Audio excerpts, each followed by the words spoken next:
Hello दोस्तों, मैं आपका दोस्त आपका मेंटो वीके सर। दोस्तों, यूट्यूब चैनल के इस प्लेटफॉर्म पर आप सभी का स्वागत है। आज दोस्तों मैं इस वीडियो में बात करने वाले हैं अपने इंग्लिश सिलेबस की। दोस्तों, जब तक हमको अपना सिलेबस नहीं पता होता है, हमारी मंजिल कितनी भी अच्छी क्यों ना हो, अगर हमको उसका रास्ता नहीं पता होता है तब तक हमें उस मंजिल तक पहुंचने में बहुत सारी बाधाएं और कठिनाइयां आती हैं। दोस्तों, इसी के साथ हमने अपने इस सिलेबस का विस्तार से बताने का प्रयास करूंगा आज। और दोस्तों, एक अपने चैनल अपने इस वीडियो को स्टार्ट करें उससे पहले मैं आप लोगों से एक रिक्वेस्ट करना चाहूँगा। दोस्तों, जो अभी तक हमारे इस चैनल को सब्सक्राइब नहीं किया है तो प्लीज़ वो सब्सक्राइब कर लें और साइड में जो लगी बेल आइकन उसको भी दबा लें, क्योंकि इससे आने वाला हर एक कंटेंट आपको समय समय पर मिलता रहेगा। और दोस्तों, अगर वीडियो अच्छी लगे तो दोस्तों लाइक ज़रूर करिएगा, क्योंकि आपका लाइक करना हमको उत्साहित करता है और अच्छा करने के लिए। और दोस्तों, इसी के साथ अपनी जर्नी की शुरुआत करते हैं। तो दोस्तों, आज अगर अपने सिलेबस की बात करें तो अपने सिलेबस में हम आज सबसे पहले इंग्लिश ग्रामर के पोर्शन को देखते हैं कि इंग्लिश ग्रामर में हमको क्या क्या पढ़ना होता है और एग्जाम में इसका ग्रामर का यूज होता है। और दोस्तों, इसका हम सिलेबस आज आपको ग्रामर का बताएंगे। सबसे पहले अगर सिलेबस की बात करें इंग्लिश ग्रामर की, तो दोस्तों नंबर 1 बात करते हैं इंग्लिश ग्रामर में। तो सबसे पहले सम बेसिक कॉन्सेप्ट बताएंगे, जिसमें सिलेबल होगा, लेटर्स होगा, वर्ड होगा, सेंटेंस होंगे और क्लाज होगा, फ्रेज होंगे, इडियम्स होंगे। इनको बेसिक चीजें इनकी बताएंगे। और दोस्तों, सिलेबल का मतलब होता है शब्द खंड, और ये आपको भी बताएंगे। और दूसरे नंबर पे आपको हम बताएंगे पार्ट ऑफ सेंटेंस, कि सेंटेंस के पार्ट्स कौन कौन होते हैं और टाइप ऑफ सेंटेंस की किस प्रकार से सेंटेंस होते हैं।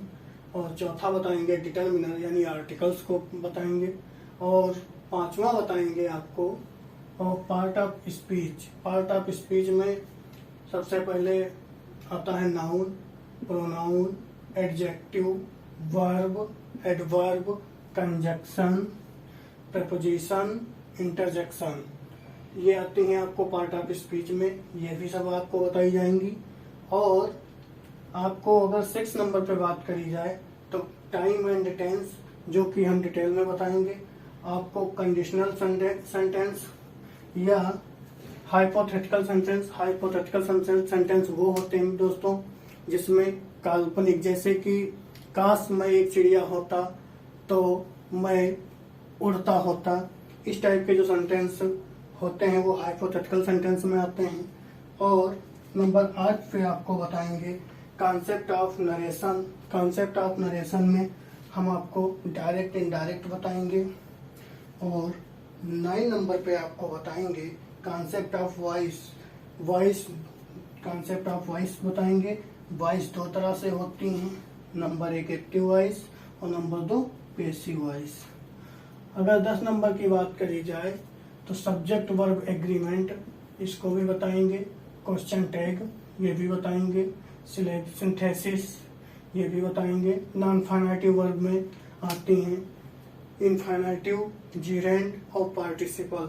आपका ये इंग्लिश ग्रामर का सिलेबस है, जो कि एग्जाम बेस्ड पैटर्न पर है। और दोस्तों, आपका एग्जाम में इन्हीं से आएगा। और इसी के साथ दोस्तों, अगर मैं वर्ड पावर की बात करूं तो उससे पहले मैं चाहूंगा कि जो लोग इसका स्क्रीनशॉट लेना चाहें वो ले लीजिए। 1 2 3। दोस्तों, इसी के आगे अगर हम बात वर्ड पावर की करें तो वर्ड पावर में कॉन्सेप्ट ऑफ वर्ड पावर अगर इसकी बात करते हैं तो वर्ड पावर में सबसे पहले रूट वर्ड आता है, एंटोनिम्स आता है, सिनोनिम्स आता है, वन वर्ड ऑफ सब्स्टिट्यूशन आता है, इडियम्स फ्रेज आती हैं, स्पेलिंग करेक्शन आता है, फ्रेजल वर्ब आती हैं। इतना आपको वर्ड पावर में सीखने को मिलेगा। और दोस्तों, इसी के साथ अगर हम बात आगे अगर क्वेश्चंस किस टाइप से आते हैं उनकी बात करें तो सबसे पहले आप इसका जो लोग स्क्रीनशॉट लेना चाहें वो ले लीजिए।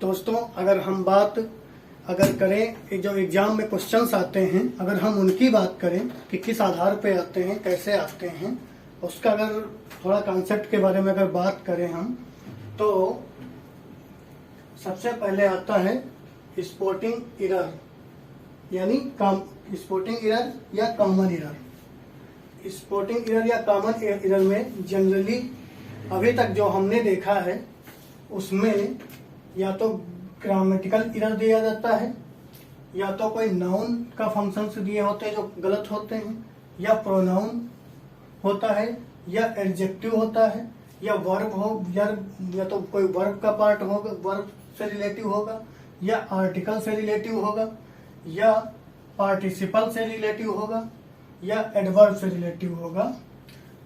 इनसे मोस्टली इनका यूज स्पोर्टिंग एरर या कॉमन एरर में दिया जाता है, जो पार्ट को उसमें सही करना होता है। अगर ये सब नहीं होते हैं तब इसमें या तो अन इंग्लिश या सुपरफ्लूअस एक्सप्रेशन होता है। अन इंग्लिश का जैसे एग्जांपल के तौर पर अगर लें हम, अन इंग्लिश का मतलब होता है जैसे कि यूज में जो हम लेते हैं, जैसे मेल और फीमेल दो वर्ड हैं। कभी कभी होता क्या है कि एग्जाम में या हम लोग मेल को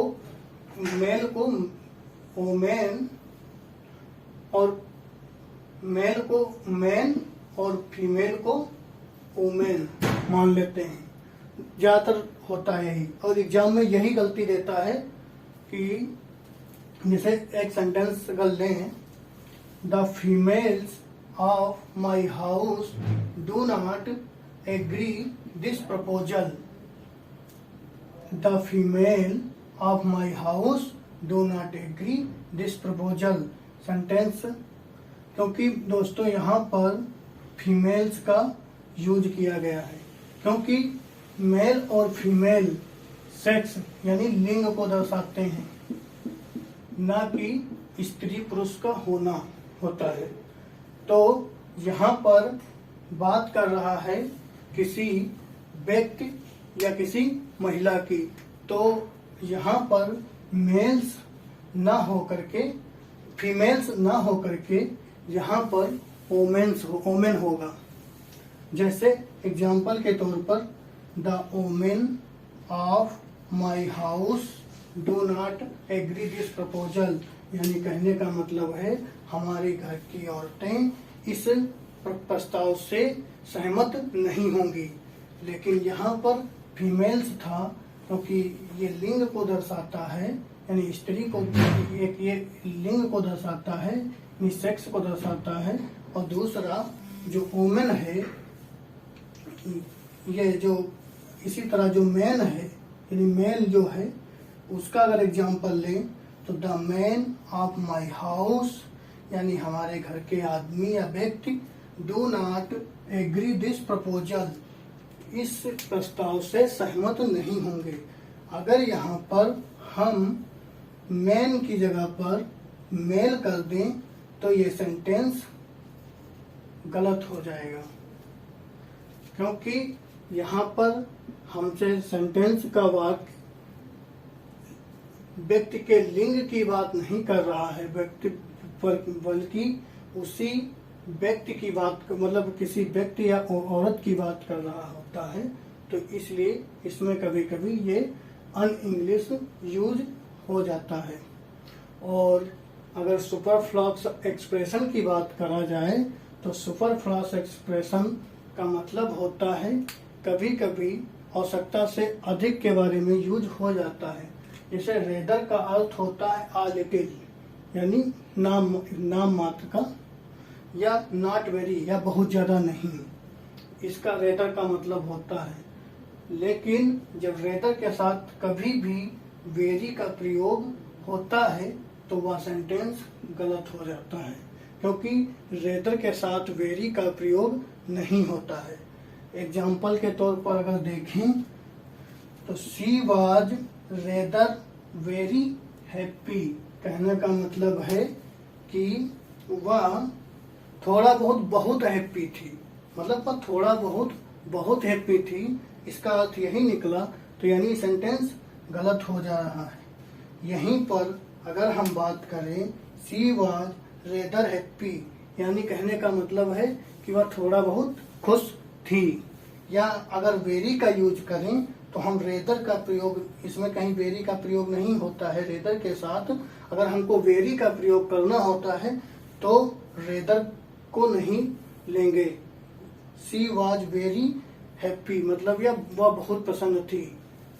इसी तरह दोस्तों अगर हम बात दूसरे, इससे पहले दोस्तों इसका स्क्रीनशॉट अगर लेना चाहें तो 1 मिनट हम थोड़ा इसको मिटा दें। और दोस्तों मैं आप लोगों को बता दूं कि मैन और वोमेन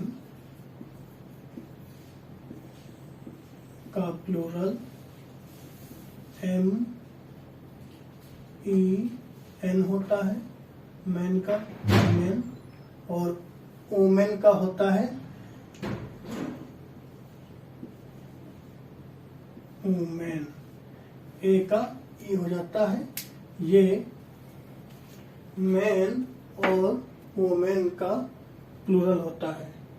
और एक वर्ड आया है आ लिटिल। अगर आ लिटिल की बात करें तो दोस्तों एक होता है लिटिल,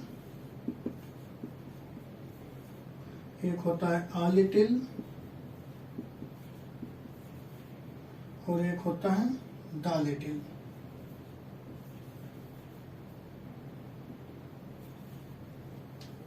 लिटिल का मतलब होता है बिल्कुल नहीं, और आ लिटिल का होता है नाम मात्र का।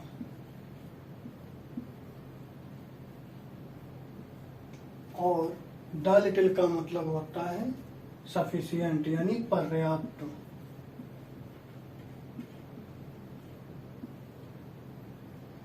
दोस्तों जो लोग इस चीज का स्क्रीनशॉट लेना चाहें वो ले लें। 1 2 3। उम्मीद है कि ले लिया होगा स्क्रीनशॉट।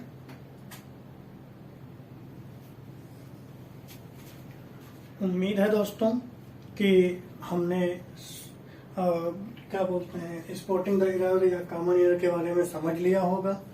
और उसमें जैसे कि पार्ट ऑफ स्पीच हुआ, ग्रामर के बेसिक रूल्स हुए, और क्या बोलते हैं इसको इंग्लिश या सुपरफ्लूअस एक्सप्रेशन से लगभग क्वेश्चंस बनाता है। और अगर हम बात दूसरे नंबर पर अगर करें सेंटेंस इम्प्रूवमेंट की, तो इम्प्रूवमेंट में जनरली आमतौर पर देखा जाता है, या अभी तक जो हमने सॉल्व किए हैं उसके अगर उसमें देखा जाए तो ये तो कहना मुश्किल है कि पार्टिकुलर उसी में बनाता है, लेकिन अधिकांशतः जिसका पार्ट उठाया है हम वो चीज़ आपको बता रहे हैं। जैसे सेंटेंस इम्प्रूवमेंट में फ्रेजल वर्ब भी पूछता है, और कंडीशनल वर्ब, एडवर्ब और प्रीपोजिशन इत्यादि से क्वेश्चंस बनाता है। फ्रेजल वर्ब का मतलब होता है जिस वर्ब के पीछे प्रीपोजिशन लग जाए वो फ्रेजल वर्ब होती है, जैसे गेट अप और पुट अप, इसमें प्रीपोजिशन अप और अप लगे हुए हैं। और इसी तरह अगर हम बात इसके आगे की करें तो दोस्तों तो उसके आगे अगर हम बात सेंटेंस ऑफ कंप्लीशन की करें तो सेंटेंस ऑफ तीसरा जो स्टेप है सेंटेंस ऑफ कंप्लीशन, ये एग्जाम में आता है। सेंटेंस ऑफ कंप्लीशन का मतलब है जो फिल इन द ब्लैंक्स जो हमारे एग्जाम में आता है, जैसे कि या तो फिल इन द ब्लैंक्स 2 प्रकार से होते हैं, या तो वो सिंगल डॉट में होगा या वो डबल डॉट में होगा। या अगर वो सिंगल डॉट में होता है तो वर्ड के 4 विकल्प होते हैं भरने को, उसमें से एक अप्रोप्रिएट यानी उपयुक्त शब्द को शब्द का चुनाव करना होता है। और अगर डबल वर्ड में आता है, डबल डॉटेड में, तो जैसे कि एक सिंगल डॉट खाली होगा, फिर वर्ड कुछ भरे होंगे बीच में, फिर सिंगल डॉट होगा, फिर आगे का सेंटेंस होगा, तो ऐसे सेंटेंसों को भरने के लिए, यानी उसमें 2 पेयर ऑफ वर्ड्स भरने होते हैं, तो वो वर्ड्स भरने के लिए हमारे पास उसके अर्थ, जो सेंटेंस का अर्थ होगा उसके अनुसार उसको भरा जाएगा। और दूसरा चीज है कि जो इन चीज़ों का नॉलेज होने के लिए आपको ग्रामेटिकल रूल्स भी आते हों, और सबसे बड़ी बात तो ये है कि आपकी वोकैबुलरी भी अच्छी हो, वर्ड पावर अच्छे हों, तब हम ये कर पाएंगे। और दोस्तों, इसका वे चौथा पार्ट अगर बताएं, उससे पहले मैं चाहूँगा कि जो लोग इसका स्क्रीनशॉट लेना चाहें वो ले लें। दोस्तों, अगर बात तो उसके आगे की करी जाए तो चौथे नंबर पर आता है correct the sentence. Correct the sentence एक ऐसा पार्ट होता है दोस्तों कि वो ये तो चाहे वो ग्रामर से भी पूछ लेगा, किसी भी पोर्शन से, कहो तो वर्ड पावर से पूछ ले, कंप्रहेंशन, कहीं से भी ये पूछ सकता है करेक्ट ऑफ द सेंटेंस। और कंप्रहेंशन के बारे में भी दोस्तों मैंने बात की थी, उसका पहला वीडियो जिन लोगों ने देखा होगा उनको पता होगा, जो लोग नए हैं चैनल पे तो वो भी जान लें कि कंप्रहेंशन में 3 चीजें आती हैं। नंबर 1 ग्रामर, और दूसरा आता है वर्ड पावर, और तीसरा आता है कंप्रहेंशन। कंप्रहेंशन में क्लोज टेस्ट और पैराजंबल, पैसेज वगैरह आता है। तो कंप्रहेंशन, पैसेज, क्लोज टेस्ट और पैराजंबल। दोस्तों, इसके लिए हमको डेली कोई भी मैगजीन या न्यूज़पेपर को पढ़ना होगा, उससे ये हमारा इम्प्रूव होगा, जिससे और वर्ड पावर और कंप्रहेंशन, अभी तक मैंने जो पीछे बताया है दोस्तों, उसमें देखा होगा कि वर्ड पावर का कितना यूज है। किसी न किसी रूप में हमारे सामने वर्ड पावर रहता है हर एक क्वेश्चंस में। और उसके साथ साथ ग्रामर के रूल्स के साथ साथ वर्ड पावर और कंप्रहेंशन हमको आता होगा, तभी हम किसी एग्जाम को क्वालिफाई कर पाएंगे। इसके लिए दोस्तों हमको एक क्रमबद्ध ढंग से अपनी पढ़ाई को की शुरुआत करनी होगी। और दोस्तों, अगर बात हम करें, इसी के साथ दोस्तों हम यहीं पर आज अपना वीडियो को रोक रहे हैं। और दोस्तों, जो लोग इसका स्क्रीनशॉट लेना चाहें वो ले लें।